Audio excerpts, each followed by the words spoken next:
Good. All right, so now the camera's rolling. So it's 6 o'clock. For those of you that might not know me, I'm your town supervisor, Jason Keating. There's many people here tonight that are, of course, from the town, but also people that were part of the committee that went through this roughly year-long process to get the town's comprehensive plan updated. The plan was fully funded thanks to Erie County grant funds and also New York State consolidated funding application funds. So that's what allowed us to kind of take this. The comprehensive plan should be theoretically updated every roughly 8 to 10 years. We did have an update done in early 2000s. There's an addendum to that, but then now this is bringing in a lot of the smart streets and other funding applications, and we have to keep this document updated. And it's just the way New York State operates. It's kind of the carrot and the stick. If you want to seek funding from New York State or other funding entities, you need to have that map, plan, and report. That's the buzz language, ready to go. This comprehensive plan dovetails with that. So if we are looking at, and I don't want to take away some of the thunder, but some of the fun things we're looking at is potential traffic circles as a traffic calming device, smart streets. These are all things that instead of going into our budgets, we can pull in money from New York State. So, I know we've got some people from the committee here. We've got Brenna from CPL. They were known as Clark Casualty. They rebranded about a year ago now, roughly a little year ago, something like that, yeah. So now they're known as CPL, but they are also one of our town engineers. We've got Justin, I'm sorry, Cameron, and we've got Molly. And Molly's a consultant on the project, and she's done a lot of work on the smart streets. There is pizza that was provided graciously by Bill Brunner. We reached out to him, and he donated that to town. So please, if you're hungry, grab a slice of pizza. We've got water, napkins, paper plates, if there's anything you need. Housekeeping items, if you haven't been to the town hall before for any reason.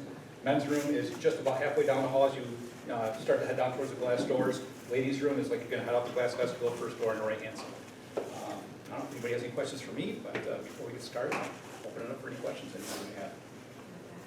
Not yet. Okay, well, without further ado, Brenna, it's all yours. So I'm going to turn it right on over to Justin. All right, I get that first. Yeah. All right, well, good evening, everybody. My name is Justin Steinbach. I'm a planning project manager with CPL. I've been involved with the project from the beginning, although my face has kind of been in the background, really. Brenna's been doing a lot of the legwork when it comes to this plan. I was here for the very first kickoff meeting, at least. And then, again, kind of turn it over to Brenna and let her run with the project. But really, as this is kind of like the wrap-up meeting, basically.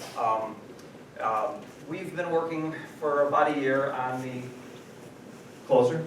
Okay. Usually, I'm used to just like yelling in a room, so this is different to be able to have a microphone. So, yeah, I mean, so like Jason said, it's been about a year process, and that is actually typical for any of these comprehensive plans because there's a lot that goes into them, as far as getting public feedback and going through our own data and analysis as part of it. So we're not going to go through the entire process with this presentation, but we'll at least just kind of get a quick overview of kind of how we got to this point. Again, as Jason had mentioned, this is your guys' plan, so you guys are the ones that are steering the ship on it. We are the primary consultants as kind of your technical resource as part of it. Then we also have Molly Van Dura with her landscape firm, and then Prospect Hill Consulting as well.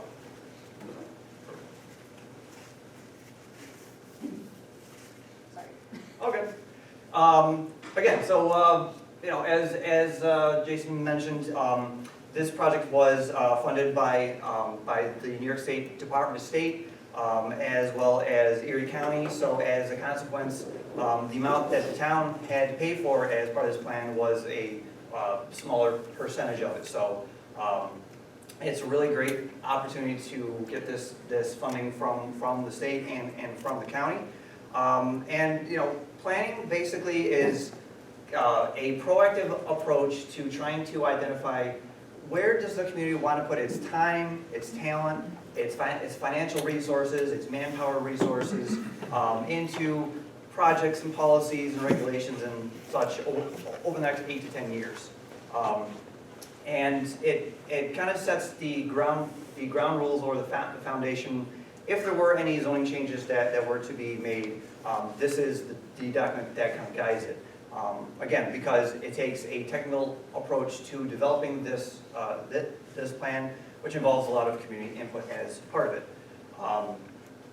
Also, as mentioned here, presents the goals and the vision for the future. So now through the community input that we've gotten, we've got kind of a long-term vision for where and how the community wants to grow or preserve or conserve areas of the town. So it's a great roadmap basically for the community. And again, it says 10 to 15 years, but really it's more of an 8 to 10 year time frame. Just because of the fact that the way things change, looking out that far in advance is,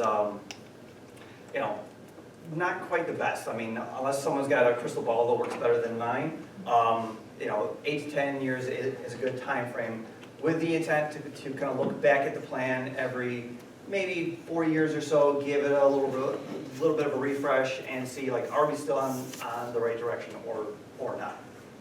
So one thing real quick I want to mention is this plan is also incorporating an agriculture and farmland protection plan as part of the funding from Erie County. So throughout the plan, you'll see sections that are oriented towards the agriculture and farmland protection plan, and that's identifiable through the coloring, like green coloring, as well as a logo.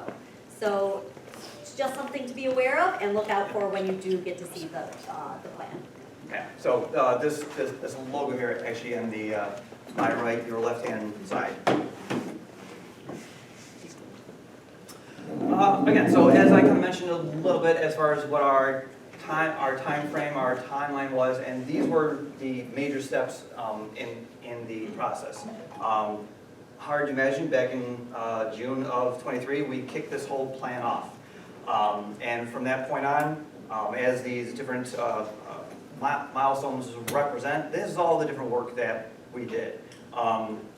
And really, when you're looking at it here, it doesn't seem like it's a lot, but really, this second area we focused a lot of time in. So not only did we do an inventory of what the town's resources are, in terms of doing some mapping as far as roads and natural resources, its physical infrastructure goes, demographics and such. We did a lot of community outreach. I think we did at least, 4 different surveys between a general community survey, business owners, farmers, High school students, businesses. Yep. We've tried to touch on everybody who may, have something to say about the community, which is everybody, right? So we tried to identify those and find out as much as we could. And the high school students was really interesting. We're very happy that we were able to get some of the input from the next generation of Bostonians.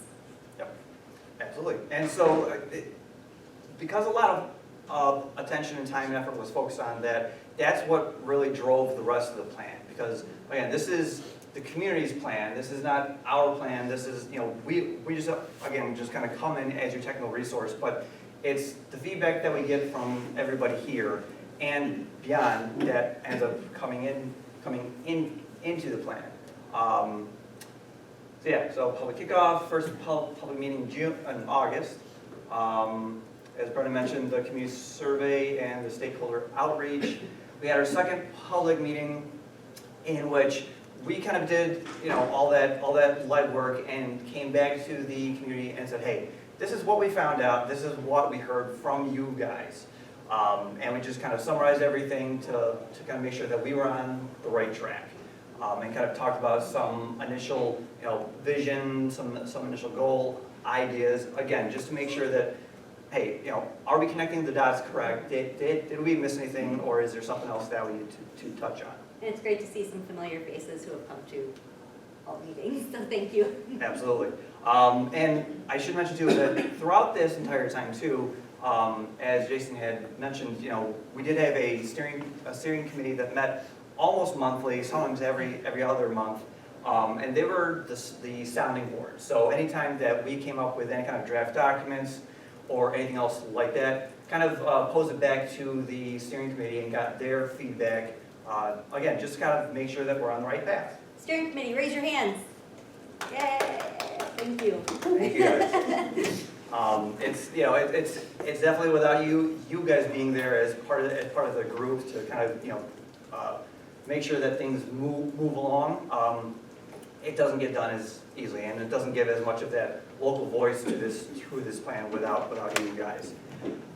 So that brings us now to our third public meeting, as I mentioned, just to kind of give a summary of what we've done, where we've come from, and kind of go over some of the big portions of it, basically. Okay. So this is kind of basically what the plan is in a nutshell. You know, we want to make sure we set the stage for you know, why exactly we do this plan, what the process entails, and what the community outreaches that we did. Community snapshot, that's, you know, basically the background of the town. And the one thing that we made sure that we did in this plan is that there's a lot of information that we got, both from our own research and from hearing from everybody. But we didn't want to front load the plan with like all this information that you have to slog through before you finally got kind of to the meat of it, which is kind of the last portion of it, especially the moving forward, which is like kind of the game plan. So that community snapshot, it's called a snapshot because it is kind of brief. And we tried to kind of hit the highlights of the town there, but wanted to retain all that detail, so that all those details are back in the appendix. So the plans, we've got copies of them here. It may not seem like it's a lot, but when you fold in all the additional information, all that detail from all the outreach, all the demographic information, and everything else, it doubles the size of the plan. So Yeah, the community snapshot, full community profile is about 80 pages. The community surveys and outreach, the outputs of that, over 100 pages. So what we're doing is we're just taking, you know, the key ideas from those and putting that in the plan to show how it impacted the decisions that were made. But if you're all ever wondering or bored, feel free to go through those. You'll see a lot of fun things. if you ever want to look, if you thought you knew everything about the town, I guarantee you probably learned something new from everything that we found and that we've heard that we've put into this plan. Moving on from there, you know, we've got our section 3, which is the vision. So, you know, where are we going? You know, where's that 8 to 10 year time frame, that end vision that we want to try to aim for? Core values, goals, and objectives, which we're going to touch on here briefly. Again, that vision is kind of a very much so an umbrella statement, very broad, very kind of a wide paintbrush portion of it. Then you kind of start to drill down by taking like little components within that vision statement, and you try to figure out, okay, what are some of those goals that are teased within there? What are some key objectives to reaching those goals? And then it comes down to in the moving forward section of it, where, you know, what are some specific action items that we can take? And that's what we have at the on the back wall. That's going to be our final activity that we would like to hear, you know, your final input on.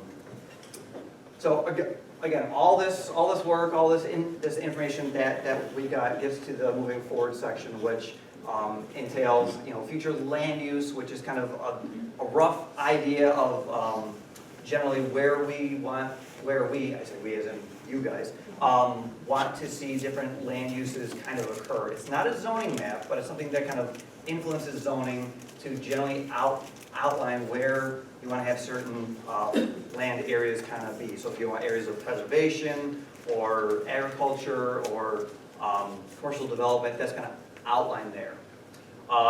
Then again, we kind of get into the nuts and bolts as far as the different recommendation portions of it goes. How do we actually implement this plan? You know, what are the strategies that we actually carry this out with? part of that then is what kind of funding opportunities are out there to make some of those actions come to fruition. And then we also got some priority projects that were identified, again, from talking with the community of what the town wants to see. Okay, with that, I will turn over to Brenda to talk a little bit about. Molly's actually gonna go over the vision Okay. statement, how we kind of came up with that. Okay. Okay. So I believe we showed this in the last public meeting and went through it. But the vision statement, it's basically a roadmap of where the Boston community would like to be in 10 or 15 years. So we developed this vision by working with the steering committee. We had a visioning workshop, and we also asked the public through our survey to give us input that would influence the vision, so our different surveys that we had. And we also took into account the student input that we got when we developed this vision. So the vision statement is, in 2035, Boston is a haven from the frenzy and congestion of modern life.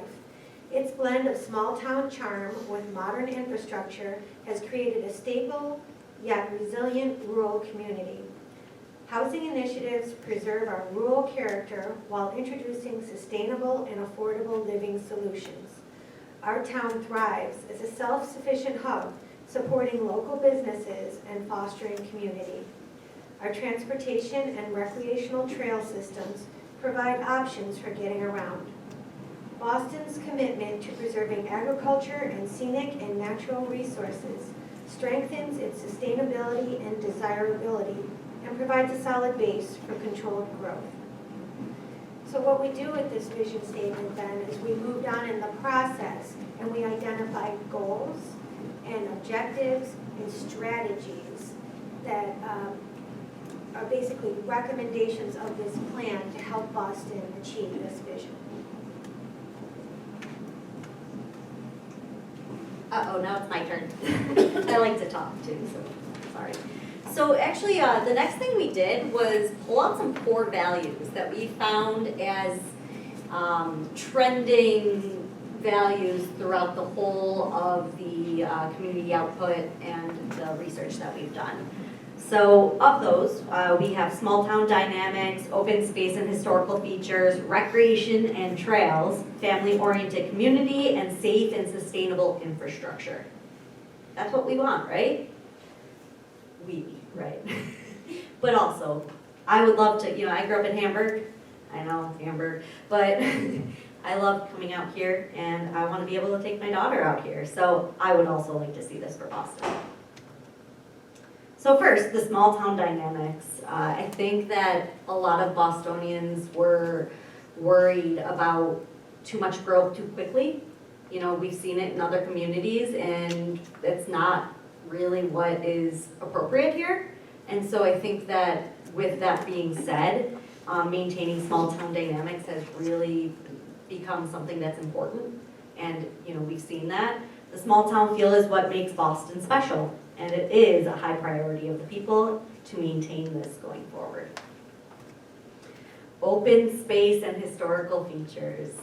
So from open recreational space to agricultural lands and historic resources to natural features, there is a need to utilize planning and policy to maintain these assets for the future. So this was something very important as well. This was also attached to that agricultural and farmland protection plan. Space is, it's the only thing that won't grow, right? You can't get more. And Boston has some great land that, you want to maintain or at least appropriately grow so that you can not, again, overdo it or anything. You continue that small town dynamic while appropriately understanding what spaces need to be preserved. Recreation and trails. This was one of the more fun and interesting core values that came out of the planning process. I learned a lot about the recreational assets here in Boston, but there's only opportunity for more. And there's only opportunity to continue to put emphasis on that opportunity. I keep saying that, but it's a strong opportunity for Boston to become a hub for recreation. So that means bringing people into the businesses here while not doing so in an overwhelming fashion because they're here for a certain activity. You know, there's trails by the 18 Mile Creek. Yes, they need to be done appropriately. So this is the opportunity to explore those options more. And you'll hear a little bit more about that in some fashion in a little bit. I think too, one of the other aspects of it too is that even though it, you know, this category or this core value is just focused around recreation trails, so yeah, and we deal with the development of, you know, different parks and recreation trails and whatnot, but there's a lot of offshoot opportunities that could happen based on that too, to try to capitalize on people who come to use recreation and trails that are available here in the town. How is there a way to kind of, you know, draw them in to maybe, you know, visit the stores and spend some money and you know, try to get a little more money into the system? I know that's something that in the town that I live in, that's something that we try to do a lot of. We've got a ski resort just south of where I live, and there's a lot of people who end up going down into the area, and they bypass my little town. It's one of those things where it's like there's this vein of people going this way, is there any way we can just kind of like tap into it somehow? Just have them come over here, spend a few bucks, support our businesses. That's one of the things that, you know, hopefully, you know, as Brenna said, it is an opportunity to these kinds of things. Go to Brunners. I have to push that because they gave us some nice pizza. But also, you know, there's Three Girls, I always say Three Sisters, Three Girls Cafe, which is awesome. And, you know, there's a lot of great places that people, you know, could and should be stopping at here in Boston. And it also actually plays into the next core value, which is family-oriented community. You know, this is a family-friendly place to live, but I think that it's important that we make sure that people know that, so that young families can come here, kids can grow up here, remember that they love here and come back, like Allison over here. Yeah. So the town has attracted new families already, right? But who enjoy the recreational and educational opportunities that Boston has to offer. So that's one of the core values as well. And one of the other key things too about this portion of it too is the fact that, and you know, it kind of dovetails at least with the sustainability portion of this next one, but if you make the town attractive to families, you'll have more families coming in, which is then hopefully then, you know, support the school district, and you'll keep the town going. Or all five of the school districts, shall we say? Yeah. Oh, four, sorry. But yes, I mean, and that was one of the interesting things, and one of the reasons why we pushed, you know, reaching out to high school students. You know, on one hand, folks say like, well, why do you want to reach out to high school students? They're gonna go away from here. They're not gonna come back. But why?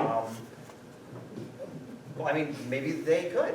But the other aspect of it too is that, like, yeah, they may not be, you know, taxpayers and, you know, and vote in the town and everything else like that, but if you get the ideas and the insight from kids, those insights are also what families look to when they're looking at places to move to.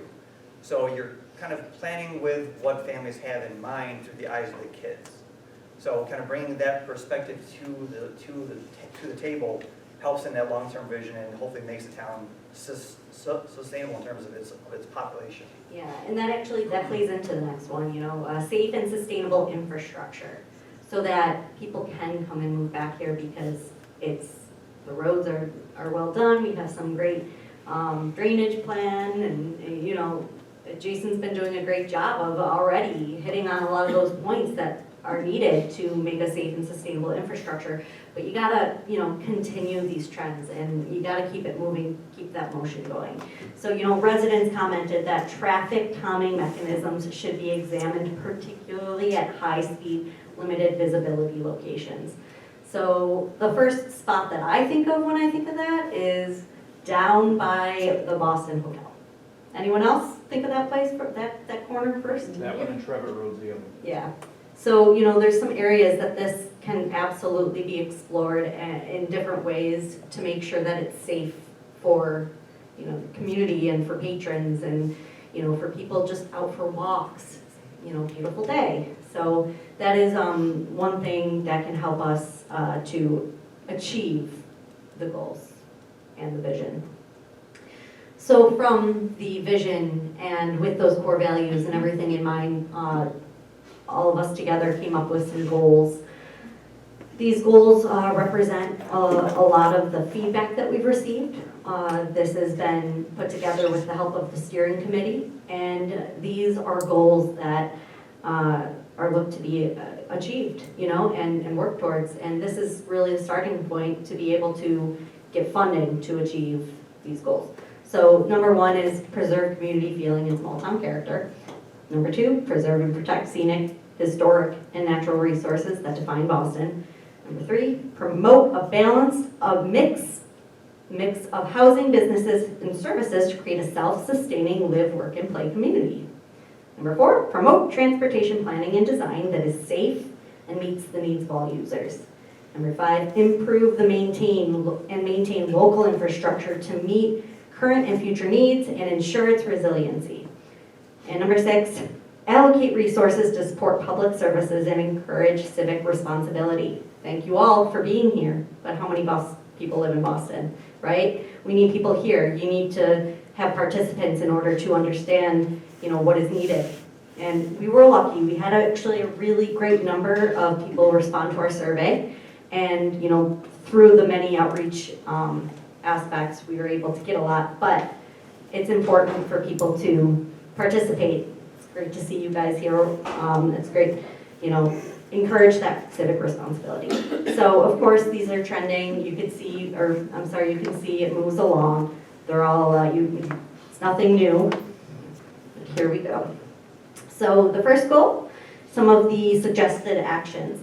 Implement the idea of slow growth in Boston, encourage architectural and design guidelines, and connect residents to nature.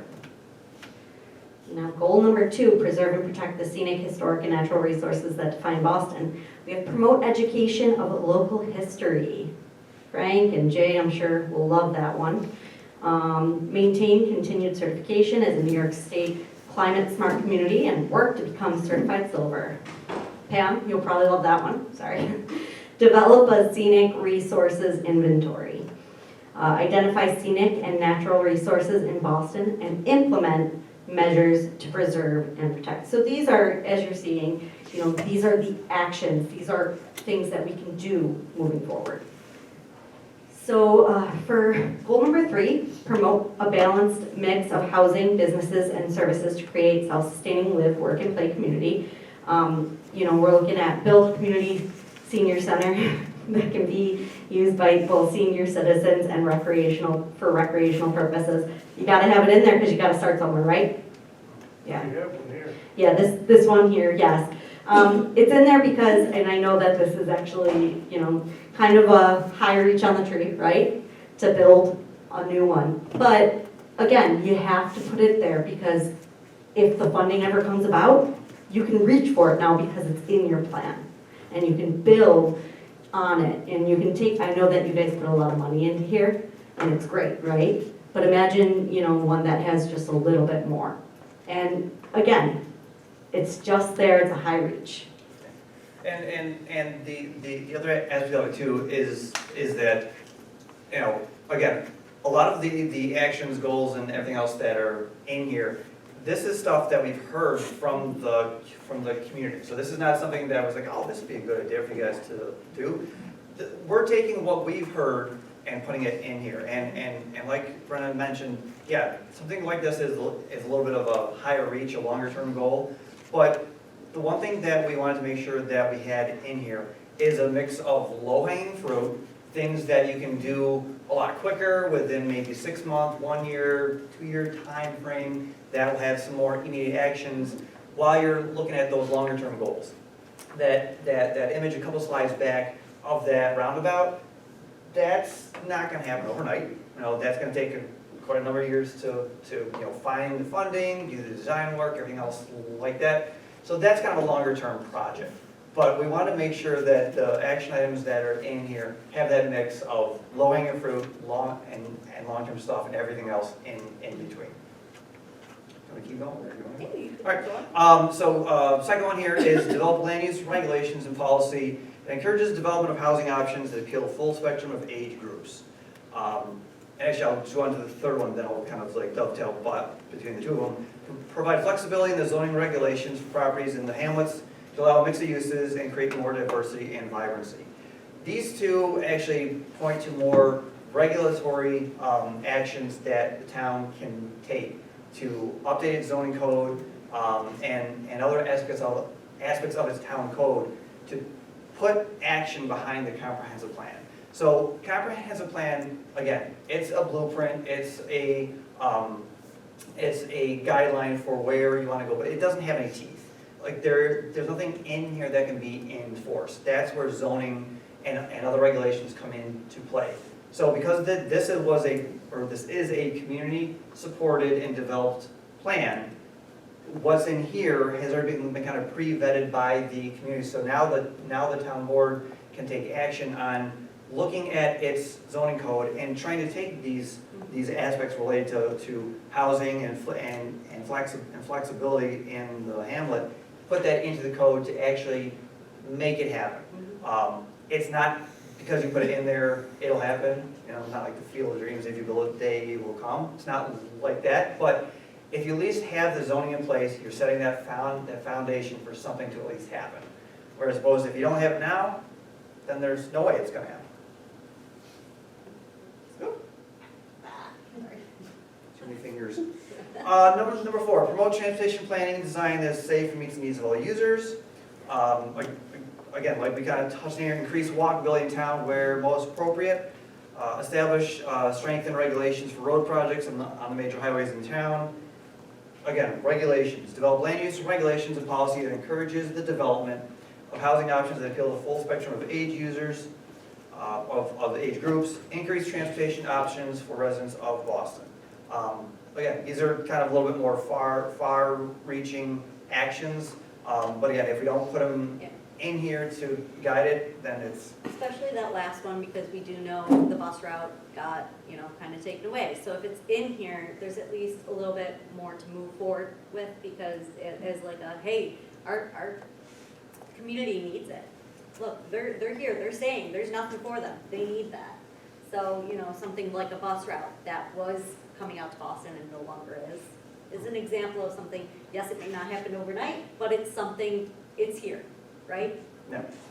And by putting awareness in this document that, again, the community has said with the, road projects and walkability and such, when DOT does any type of planning or infrastructure work on their roads, they'll look to local plans to see, like, okay, what is the town looking for, so that, we're just not gonna come in and design what we want to design on our roads. What's the community's input as part of it? So that's where this kind of informs other agencies of what the community actually wants to have happen. Hey, Justin? Yeah. If I could just interject, so a good example of what Justin just said. So, we talked about the traffic circles. The roads up and down Boston State Road they're county, but until you get in front of CVS, that's state and county. This comprehensive plan will allow the town to partner with the county, which admittedly we've already reached out to. But then we get those community partners, Erie County, New York State DOT, and this creates that roadmap for the proper planning. Because traffic circles, just put in perspective, those traffic circles in today's numbers are about $4.3 to $4.4 million. So it's a lot of money that capital outlay from the county and or state. But that is something that, since I use the intersection of Zimmerman and Herman Hill, because the way that that's geographically located, the town has a little bit of sway in that too. So we could use multiple funding mechanisms to fix some of the complaints. And some of the complaints are people using that turning lane where you're supposed to be, if you're headed into town, that right-hand turning lane becomes essentially almost like a merging lane. You're zipping around, traffic is making a left-hand turn, they're going out. There's been traffic accidents there. So that would be the traffic calming device, and also something for our first responders that when the power does go out, they don't have to go out and hook up a generator to that traffic light. So a lot of different tools in the toolbox, so to speak. But that's a great example of what Justin was just talking about as far as this plan will give us those potential funding opportunities working with our community partners. Absolutely. So moving on to goal number 5, improve and maintain local infrastructure to meet current and future needs and ensure its resiliency. So the first one we have on here, apply for grants to create advisory boards. So it's not just the town board that's doing all the work, or the planning board, but there's some other entities, other boards that are made up of representatives from those different boards, from the community, business owners, to be able to kind of help make action happen. A light bulb went on over here, so who's thinking about something? Love the ideas. Let's see, regulate growth in areas without, in areas without proper infrastructure. So, you know, the idea behind that is we want to focus growth and development happen where infrastructure already exists. So where sewer, where water is, where there's, you know, gas and electric. When there's already been that investment done in those areas, that's where it makes the most sense to have development happen, as opposed to having it, you know, putting in new commercial development out in areas where then you have to pay to have water extended or sewer extended. You know, want to try to focus everything a little more here in the hamlets to kind of create that village feel. What about extending infrastructure to, you know, people just on the outskirts? So, for instance, the water, you know, extending it to, there's a lot of people who've moved in, right? And they're just outside that reach of the infrastructure. Yeah. Is that the same thing? I think, I guess I'll take that one. yeah. Okay, great question. Certainly, we did our first meeting, we talked about public infrastructure. That is absolutely a hot topic. If you go to the Town of Boston website, there's a dedicated page for all the water improvement projects, and a lot of it is fixing what we have in the ground right now. Water District 1, which goes up and down Boston State Road, needs, frankly, millions of dollars to fix what's there to support the subsequent districts that are within the town. Extending outside of those districts is a topic of discussion. It's admittedly going to be down the road. You know, when I'm saying down the road, we're talking years later. I don't have a set timetable for you, but one of the methodologies that you can be applied is that once all of the water district repairs are being done, that's currently underway. It's actually, we just had our first construction meeting this afternoon. It's currently underway, possibly going to be kicking off, you're all the first to hear this, kicking off by the end of October. That will start Water District 1 repairs, and then also in respective extensions I just talked about. The plan is after we complete all of those projects, we do a district overlay, and potential district overlay would help fund and keep the cost down to the residential taxpayer for that type of infrastructure build out. The reason being we keep that down, I'll use the Back Creek Road as an example. There's a connection between Patchen and Mill. There are 7 residents that want water on Back Creek Road. To get those residents water, Erie County Department of Health requires a minimum of 50 PSI at the tap. So before Erie County will give a blessing to run water down, you've got to be able to pressurize that system. There's not enough pressure there, so we need the town, whoever is on the town board or the planning board, you know, as we go through the process, you have to look at either a pumping station or yet another water tower, because water tower will pressurize the system. So, you know, Is that the same one that runs up Rice partially? that's the exact link that I'm talking about, Right. exactly. So Interesting. just to get those residents water, to put it in today's numbers, water line in the ground is about $240, $250 a linear foot. That's engineering cost installed, all signed, sealed, delivered. Every foot, or every block, how about this, every block that's on the floor, to put that in perspective, every block that's on the floor is $240. So then you start adding on the cost of a pumping station, about the ballpark, about $500,000 to $525,000, depending how it's spec and designed. And then any other subsequent, you know, components that it needs. So the project that's there for just those few parcels was a $1.2 million ballpark engineering estimate. So, and it's a lot of money in today's world. You know, sadly, nothing is cheap. I wish I had better news, but that's the state of affairs. It is something we're looking at, and there's information there, but happy to, go ahead. Yeah, I was just wondering, so the 1 through 6 here, is that like in order of priority? Good question. Just, I'll take it. So these are all suggested actions. So as far as the priority basis, that really depends on the town, you know, respectfully, us as town board members, and also respectfully what you, if residents start telling the town board, hey, this is what we'd like to see, that's our job to work on. That's where that comprehensive plan dovetails with the water project that's currently underway. Like I said, there's a dedicated website out there, so respectfully, it's your money. So the openness and transparency is, okay, here's the projects, here's what we've done, here's where we're at, here's the resolutions to take out the financing to support these. Here's where we've applied for grant funding to try to keep your costs as a taxpayer low in these districts, because each district has their own fees associated with each of those districts. So to answer, that's, I know it's a little bit of a long answer, but these are all based off of essentially residential feedback. And when it comes to development, I jotted some notes down, I don't want to take away from these guys. So there's an adage in the world of land use planning and development. Water and sewer grows rooftops, AKA your homes, and rooftops grows your businesses. That's how that all shakes out. So right now, we don't, as you probably just stated, I presume you probably don't have public water. No. Which is why you're probably here tonight. Is it a discussion? 100%. Is there a process that's being established in place? Yes, that is currently underway, and then that will be something to have a conversation about. But again, those that don't have water, we have to look at what supporting backbone infrastructure do we need to make kind of connect those dots. In full disclosure, there are also people that are paying a minimum fee to be part of a district that don't have public water yet. So fairness to them, they kind of get, at least in my opinion, you get kind of that priority basis that, okay, these people have been paying a very basic fee to have potential water build out, and for years, they have not had public water. So let's take a focus on them, take care of it. If they want that, presumably they still do, which from the feedback from these surveys, they do. So they become kind of the priority, and then we look at other areas of the town. But we also have to be, as a town board, we have to be cognizant, because these water projects are expensive. The total price tag on these projects today is about $22, $23 million on Journey estimate, but we'll see what happens.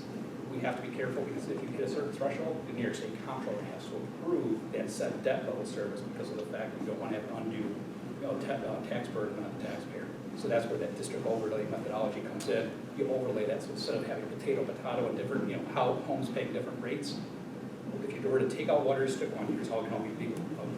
I'll give you the Reader's Digest versions. You take out Water District 1, nobody else in town has water, because you don't, the legal term is called wheeled water, and that's what passes water through communities. But if you take Water District 1 out, that's like the artery. That's what's feeding most of the infrastructure here in town. So that's how we, the town board, can take a district overlay that through all the other districts, drive that cost down. And the example I use, you can go to all of these Wegmans, Tops, pick your grocery store, you can go to BJ's. You buy in bulk, your unit price comes down. It's the same kind of methodology there. So we've had a lot of conversations with CPL and their staff and their team over there on how to break this all out and try to make that as cost effective for all of us. But absolutely, if you want to talk about, again, I don't want to take away from these guys, but if you want to have a conversation, I mean, I have maps, I can talk water all day long, but there's a lot that's going into it right now. We're putting a lot of time and effort. You said right now the focus is on repairing existing, right? Yeah. So what's the timeline on that versus the timeline on rolling out new infrastructure?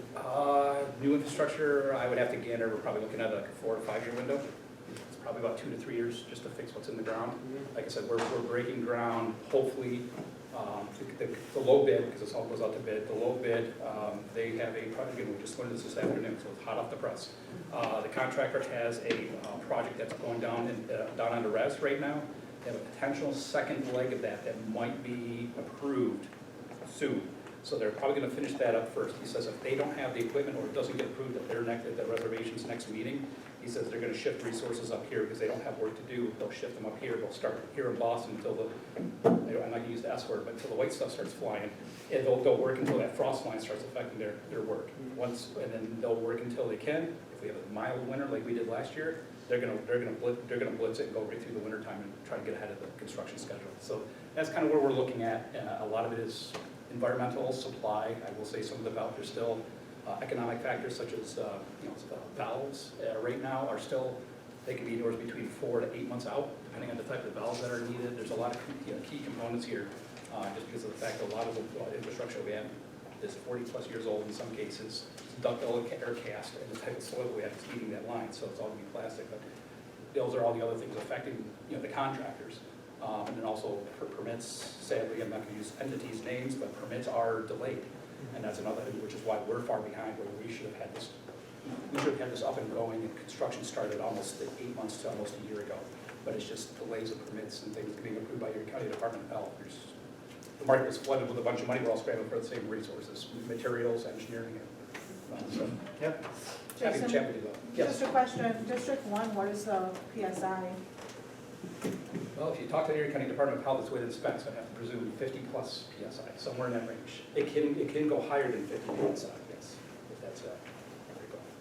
But yeah, Now, I can tell you from our house, we had to all get regulators a short time ago that brought the pressure down, because it would have been too high when they put the new pump station in the new water tower on the hill. So our pressure is 70 to really 90. good. I can tell you filled a 25,000 gallon pool within 24 hours. Wow.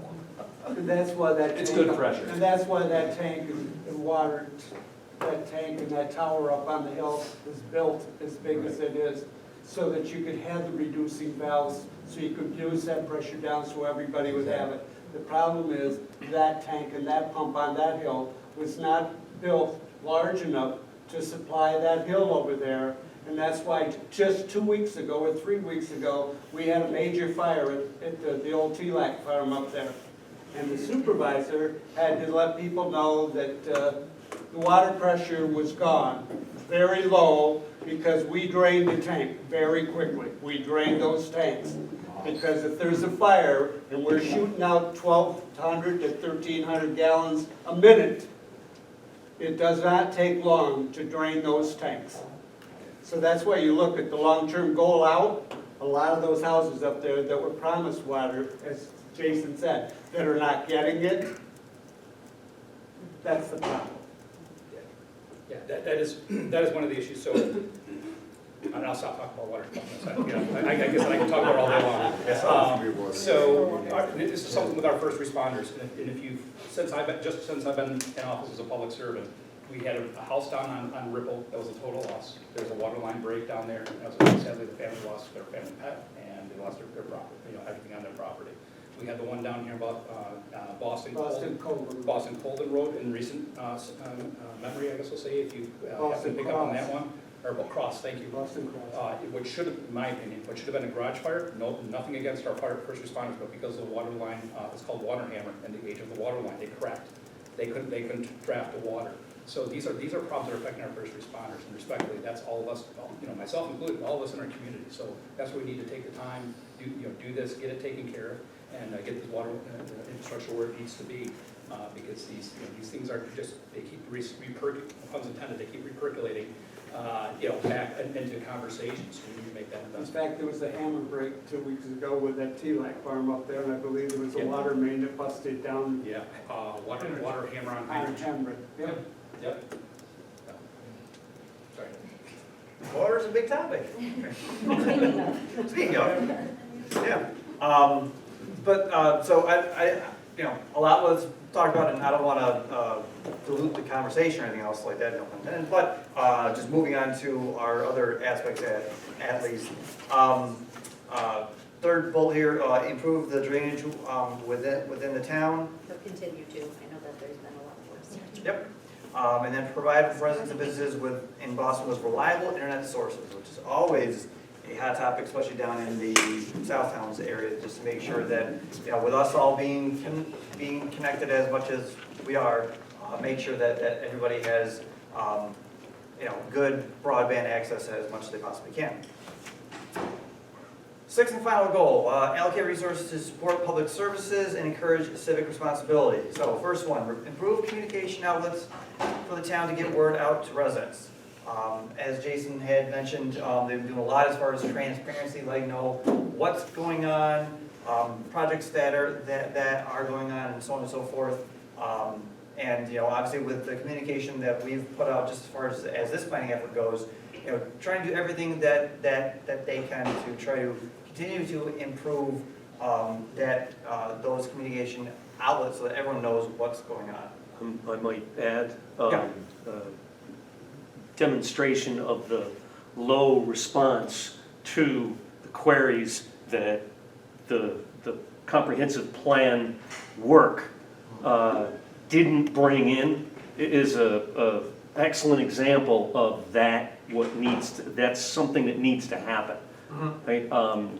There was very, very little feedback comparatively, it seemed. Yeah. I mean, when we've got 800 students, 800 high school students that replied, and we had, what was it, 19 businesses, that, it just, we don't have a good way to reach everybody. That's an important one. Yep. I mean, I just found out about this a couple weeks ago. I would have been involved probably from the beginning. I just moved here in 2020. How'd you find out about it? My wife was down at the town hall, it was word of mouth. So, like, was there mailers that went out? It's been on Facebook, it's been on, But on the town's our website. website, we've been posting as much as we can at local businesses. Signs. Signs everywhere. at the post office. I mean, there's gotta be a way to mail Yeah. something to all the It's- Boston residents. You wanna pay the extra taxes that it cost? Yeah, it's, It's a tough one. yeah, it's one of those things, I've been doing this for quite a while, and it's interesting, in some of the larger communities where there's a heavy population, you get next to nobody that comes out to it. On the flip side, I'll give the example for a town of Colden, because we finished up their plan last year. Much smaller town, and they had like 60 or 80 people come to their, actually to each of their public meetings, so, I can't guess, what, how people will react to what we put out as far as marketing and communication of our work goes. But, it's the old adage, you can lead a horse to water, but you can't tell it to drink, right? We can put out as much as we possibly can, and it just takes people just to kind of see if that is there. But there's always room for improvement, You- 100%. And you did a great job with the feedback that Yeah. you were provided. Absolutely, absolutely. So now it's just, we know that that's an issue. We know from this process that that is something that continues to be worked on. So here's an action item that can be worked towards. And it's not something that, again, that it's just on the town board to be able to do that action item. The community has said that this is an issue, the community's involved. You guys can come to the table too and say, hey, we need to do X, Y, or Z in order to kind of make this thing happen. Yeah. I will say, we went to some events as well. The most recent was the LEAP event a couple weeks ago, which was a great event. Two leaf events you were at. 2 years. I Yeah. think early. Sorry, two LEAP. We've done, I would say, out of all the plans that we've done, this has been one that we've done an awful lot of community outreach on. Definitely. But it is tough, you're not gonna reach everyone unfortunately, whether it be one way or another, but, we did, we as, not just us, but the committee and the town really, we tried to get out there in as many ways as possible. We do wish you would have heard earlier, of course, because we would have loved the input, but, there's still time, because this is just a draft plan as we are right now, so, the inputs, it's not too late. And again, because this is a plan document, nothing necessarily is set in stone. Like, we've got like a lot of these items that are in here. Again, these are goals that you're working towards, It's a so living document. it is definitely a living document. It's not one that should be just, like we always say, put on a shelf and kind of ignored. It should be brought out, dusted off, reactivated, every few months to make sure, like, are we kind of still on the right path? Maybe this, okay, well, we said this for an action item before.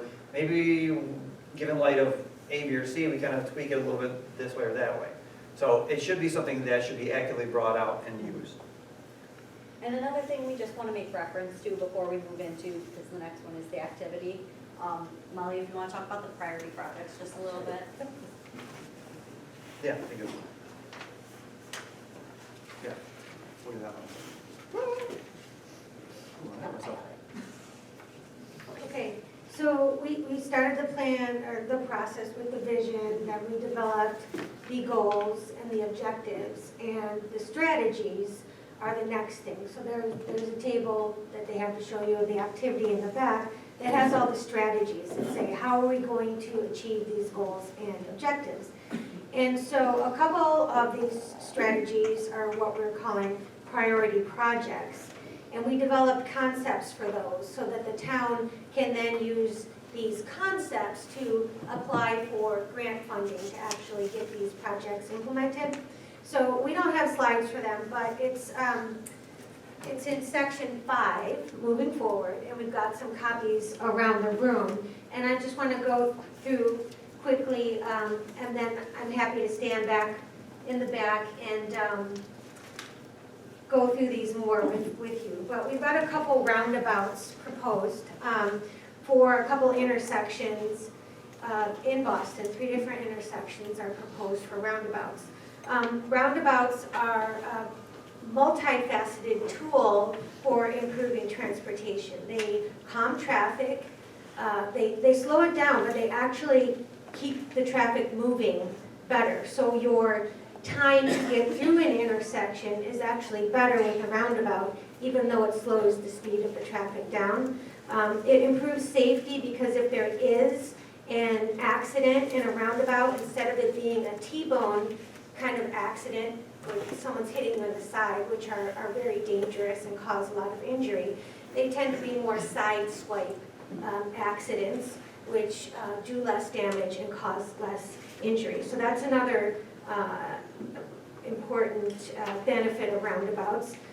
They also make it easier for pedestrians to cross the street because they have, you know, if you're familiar with the ones in Hamburg or in East Aurora, they've got the marked crosswalks and the splitter islands. The traffic is going slower, it's supposed to yield to the pedestrians, and then they can just cross one section of the road, stop in the middle if they need to, and then continue on to finish crossing the road. And they're very well marked for the pedestrians. They also can act as a gateway feature in your community. You know, you're coming in from the north, and we're proposing a roundabout up there at Zimmerman Road and Herman Hill Road and Boston State Road. So that can be like your gateway feature coming in from the north. We're also proposing a roundabout down near Boston Hotel, at Boston Cross Road and Boston State Road and Mill Street. So again, that can be your gateway coming into the community from the south, in addition to all the traffic calming and pedestrian benefits that the roundabouts provide. And then the third roundabout, it's at Boston State Road and South Abbott Road, where that's a very awkward angle where those roads come in, and there's room in the right-of-way to put this roundabout in, again, as a traffic calming measure and to improve the pedestrian crossing in that area. There's a Tops nearby, so if people in the vicinity want to walk to Tops to get their groceries, they can do it in a more safe manner. Before they would walk there, though, you'd have to like fix the size of the roads. Well, there's the shoulders there now, so, Not really, Boston State Road is it's horrible to bike or walk on, it's the worst road out It here. is awful. It is really bad, people fly up and down, they are Yeah. nowhere even close to the speed limit. so hopefully with this roundabout in the middle of that intersection there, that is going to cause the traffic to slow down. So it will have some benefits with the traffic flying through that area, and when someone does need to cross the road, now the traffic is going at a much slower speed.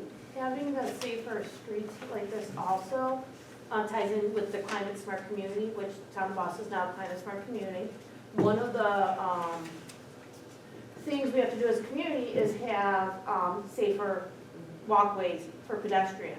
Having it in the comp plan is now going to open us up for future grant funding to make the side of the streets safer for our pedestrians and bikers. And speaking of climate smart, another benefit of roundabouts is you actually save fuel, because you're not sitting there at a stoplight for 2 minutes with your engine idling. So we've got a couple other priority projects defined in here. We talked about trails and recreation. So there's that power line corridor that runs north-south on the east side of Boston State Road. There could be the opportunity to put in a multimodal trail there, so for bicycles and pedestrians. It's up to your community whether you decide snowmobiles can use it or not.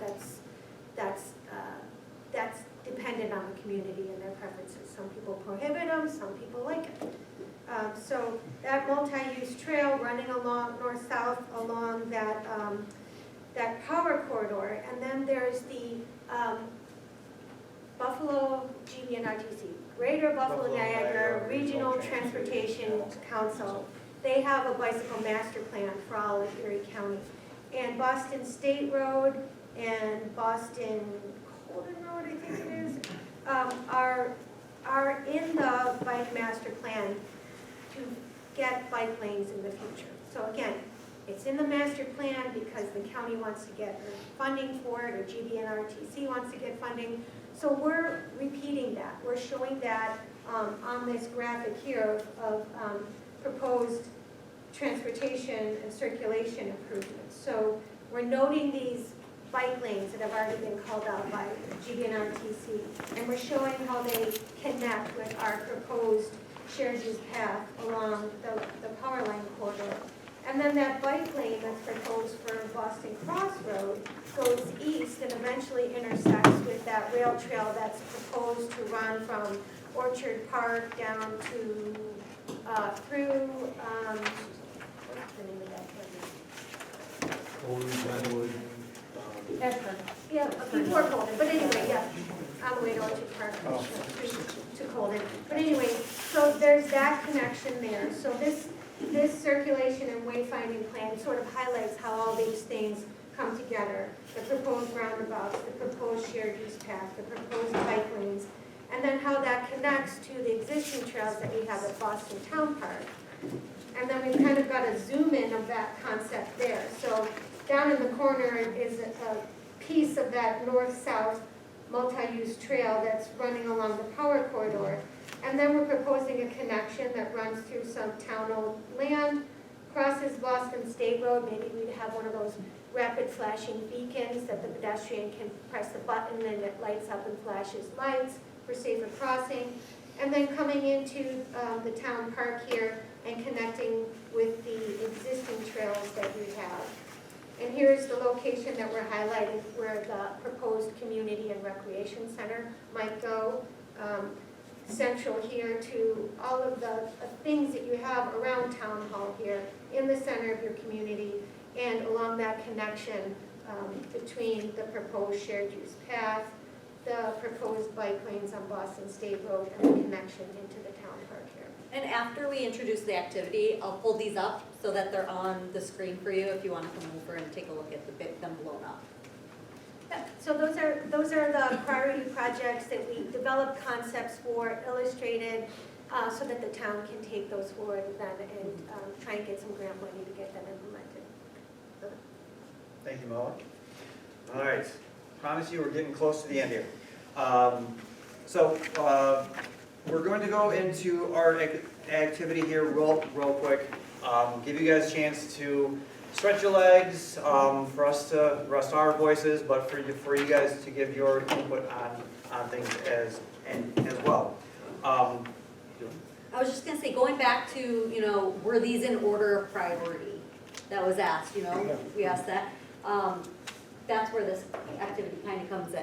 Yes, so again, we've got a lot of different action items and recommendations that are out there. So, 4, 5, 6 sheets. Where do we start?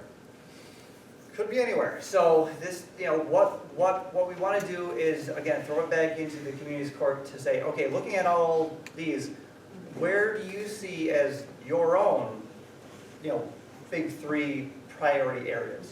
And so once we get, feedback from you guys on there, we'll put that, back into the plan and kind of like establish kind of that first stab at the priorities of the town. So then when the town board, planning board, and all the entities here at Town Hall carry out the plan, they can look to that and say, okay, based on what the community has said, this is kind of some of the key things that we want to go after. So those kind of starts the priority discussion of sorts. So long story short, that's kind of where we start with the priority portion of it. I'm not going to go through all of these, but these are just kind of basically what all these different sheets show. Shows the goal and the different strategies. So basically what we want you to do, usually we do this with sticky circles, but we didn't have any. So this time we've got markers back there, and just anybody can take whatever color that they want and put 3 X's on any one of the sheets. But it has to be 3, so you got to look at everything and kind of figure out from your perspective what you think are your top 3 individual ones. And you can mark it over here, you can mark it over here, as long as it's in the line that we can see it.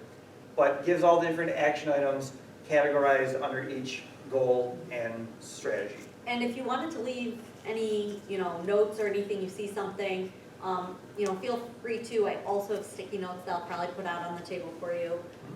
And also on that note, we're gonna know if you leave more than 3, because you each have your own color. So, Throwing that out there. no cheating. Scout's honor that you're gonna do it. And I can say that because I'm a scout too. So, before we break into that, I just want to thank you guys all for sitting here and listening to us and hearing about everything that we have going on. The last bit, where do we go from here? You know, as we mentioned here, we are rounding the bend. We have a draft plan all assembled. This is our last public meeting for it at least. And we will make tweaks to the plan based on what we hear here tonight, finalize those implementation strategies, wrap it up, and hand it off to the town board for them to start their process, which in order to officially adopt the plan, it has to go through review, seeker, public hearing, and then it gets adopted. So there is another opportunity for the public to be heard during the public hearing as part of the official adoption process. I think that is all that we have. Thank you, Paige. Like, Thank you. So, again, you know, stand up, stretch, grab some pizza, grab something to drink, but we definitely want everyone to go back to the sheets, read them. This is more of an open house way of doing it. 3 marks on whatever you see as your top 3 things. Thank you guys.